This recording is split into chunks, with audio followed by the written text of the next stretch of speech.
Hey guys, it's McGann, and I'm going to try a really precision layering thing on my heat press here. Let me show you in case somebody wants to find the same heat press and they like this one. This is the model information. Now, before I did a video saying, oh, you can fussy cut and line things up and only have to press like once or twice or whatever your preference is there and not have to press 100 times. This is a really precision layering thing, so I do have to press twice. Do not like fussy cut around these images because it's not going to go great. So let me press this shirt to get all the wrinkles out. Okay, that should be enough. Be very careful when you're playing on these heat presses because they do not forgive. Okay, so what I'm going to do is I've got a white layer and a black layer, and I'm going to try to make them into one image, but like I said, I've got to do this in two separate presses. So the first thing you want to figure out is which one do you want to lay down first. And I know the black layer is probably a lot harder to see than the white layer right now, but I'm going to put down the white layer second because it has the outline edge that's going to go around the picture. But hopefully if you do it right, it really won't matter all that much, but we'll see. And this one doesn't have to be exactly centered and perfect like other designs have to be because it's not straight anywhere. No straight edges at all, so that's a little bit of a yay blessing for me. Let me just kind of smooth that down.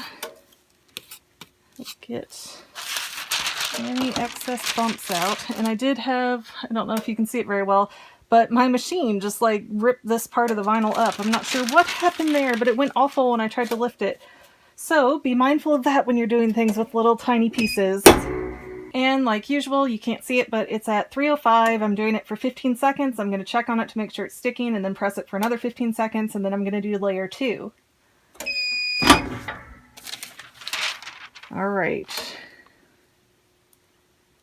Okay. So as you can see, it is not coming up with the backing. So I'm going to press that a second time just to make sure it's nicely sealed. Some people do it for 30 seconds straight, but I like to kind of check on it and make sure I don't need to figure something out or adjust something. All right, and now we have no choice. We have to peel this plastic piece off. And be cautious because some vinyls you cannot take off while it's hot. You've got to wait for it to cool. But this is the, I don't know if they say it's Siser or Siser brand, and you can take it off hot. So now comes the incredibly nerve-wracking part. Okay, this is like, there's one way for it to go on, and that's perfect.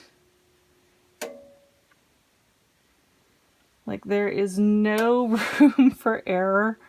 So I'm probably going to be at this for a minute. Actually, that may have lined up much easier than I expected it to. We'll see in a second. No, not quite. Difficult thing is that it's hard to nudge it into place because it's sticky.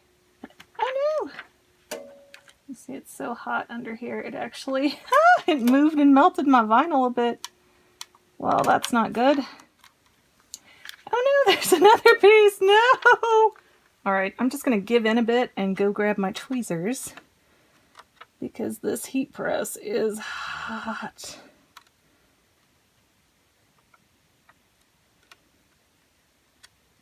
Okay, that was a bit of a bear, but I think I got those two pieces back in line okay enough to where it's not going to be super noticeable. It's not going to be perfect, but I don't do things to sell them. I do things for my kids and me, so I'm not worried about this. And if you are, I would not do any kind of layering that has these really thin lines and outlines on them because they are so difficult to work with. But parchment paper down and let's press. Alright, I probably time-lapse that for you. I'm just guessing here, but let's make sure that that corner's stuck. I'm going to kind of rub on it some, make sure it did go down. Ooh, it did go down on the right side. That is hot. Alright, it seems like this is going to be okay, even though it kind of rolled and messed up a bit. It doesn't seem like that hurt the vinyl. So let's press again one more time to hopefully seal it for good, make sure it's all good. Okay, actually, I'm gonna turn off my heat press. Whew. I'm on the wrong side of myself. I'm usually standing where this light is, so. Alright, fingers crossed.